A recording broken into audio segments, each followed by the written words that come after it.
3 милияс боюнча баштап жатабыз. Эркектердин репродуктивдүү саламаттыгы боюнча алгачкы жолу уюштурулган тегерек столго катышып жаткан Керезбек Турузбеков Кочкор район Кумдөбө айылынын тургуну. Анын пикиринде көтөрүлгөн бул маселе коомчулукта эң маанилүү орунда. Бирок эркек адамдар репродуктивдүү саламаттыгы жагынан жабыркаган учурларда кимге кайрыларын билбей жапа чегип келишет. Чын-чынына келгенде карабайт да. Карабай эле келгенде мына карап азыр статистика боюнча мына ушу окуудан байкап атпайсызбы баарыбыз эле мисалы үчүн. Биз деле карабай келген экенбиз. Өзүбүз деле жүрүп. Биз качан орчунда болгондо бул ушу бул жерден аса айтып атпайсызбы? Мындай ден соолукта караганбыз. Бирок бул жанагы өзүбүздүн эркектик жагыбызды такыр карап аптырбыз да. Чын эле керектүү эч кандай эмебиз жок да. Врачтарга кире албайбыз. Семейный врачтарга кире албаган.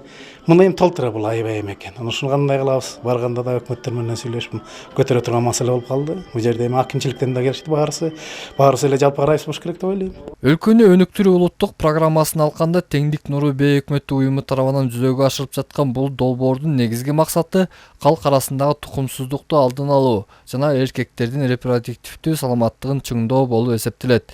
Себеби аялдарга жана өспүрүмдөргө болгон зордук зомбулуктун бир бөлүгү жогорудагы көйгөйлөрдөн улам чыгып келет.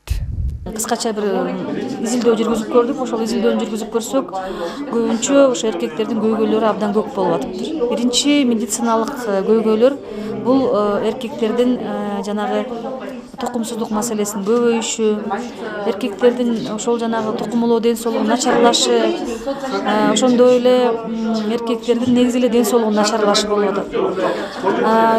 Медициналык көйгөйлөрдөн сырткары ошол социалдык тармакта дагы көп көйгөйлөр болуп атат. Эмне себептен эркек тараптан ошол аялдарга, кыздарга зомбулук көбөйүп атат. Ошол эркектердин да өздөрүнүн көйгөйлөрү барбы? Ошол зордук зомбулук азайыш үчүн эркектер кандай ролду аткарыш керек? Үй бүлөдө кандай, эркектин ролу кандай деген программа менен келдик. Алгачкы ишин баштаган бул долбоор келерки жылдын март айына чейин гана иш алып бармакчы. Долбоорду баштоо үчүн облустун Кочкор жана Ат башы райондорунан 4 айыл аймак пилоттук болуп тандалып алынган. Буга жараша долбоор жүргүзүлүүчү айыл аймактарда гендердик теңчилик, эркектердин көмүскөдөгү көйгөйлөрү, аталык милдеттери боюнча калкка түшүндүрүү жана окутуу иштери жүргүзүлмөкчү. Ошол программа негизинде кыздар мынакей азыр окуп үйрөнүп атышат. Кандай кылып маалыматты биз жеткире алабыз?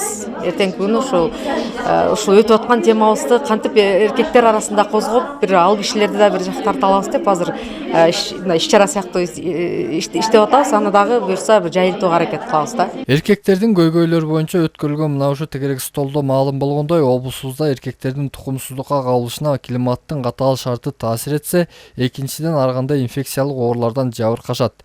Ошол эле маалда репродуктивдүү саламаттыгынан жабыркагандарды дарылаган дарыгерлердин жетишсиздиги да башкы маселе бойдон калууда. Эсенбек Сталбек уулу, Жолдошбек Курманбеков, Өлкөдеми, Нарын шаары.